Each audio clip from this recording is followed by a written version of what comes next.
Suite à ce soir de notre série sur la filière banane. 3 mois après le passage de l'ouragan Maria, on l'a dit, le retour à la normale va prendre du temps, 3 ans au moins. En attendant, les producteurs guadeloupéens doivent désormais compter sur leurs homologues martiniquais pour approvisionner le marché local. Le reportage d'Eric Stimpfing. Nous sommes au centre d'empotage de Capesterre-Belle-Eau.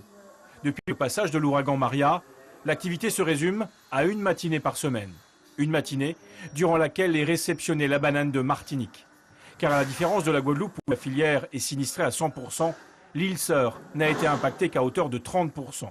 Ce matin, 40 tonnes ont été livrées pour le marché guadeloupéen, un tonnage insuffisant pour répondre à la demande. Il nous en faudrait à peu près 80 tonnes, mais comme nos amis de la Martinique ont été impactés aussi par Maria, donc ils ne peuvent pas nous approvisionner comme il le faudrait. Nous avons nos prévisions qui devraient redémarrer à partir du mois de mars, nos premières exportations vers la métropole, et ainsi on pourra également fournir à nouveau le marché local. Mais la reprise de la production va demander du temps. Nous sommes toujours à Capesterre-Belle-Eau, mais cette fois à Fond-Cacao, sur l'exploitation de Jean-Louis Butel. Ici, avant Maria, on produisait 30 tonnes par semaine. Aujourd'hui, la station est à l'arrêt. Dans les champs, on a pu sauver quelques parcelles en recourant à des techniques culturales bien particulières. Lors du cyclone, on a perdu le pied porteur plus le rejet et du coup, on a dû faire le cyclonnage même du rejet en faisant le curage ici. C'est-à-dire on fait un trou dedans et puis on le cyclone.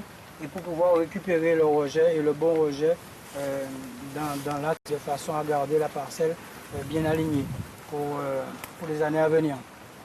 Pour le reste de l'exploitation, il a tout fallu reprendre à zéro. Cette parcelle a été totalement sinistrée par Maria. Nettoyée, labourée, elle vient d'être mise en jachère pour 18 mois. Nous avons mis minimum 18 mois d'arrêt au niveau de la production.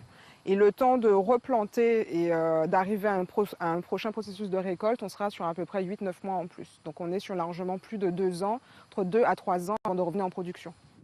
Aujourd'hui, les planteurs ont complètement modifié leur manière de travailler.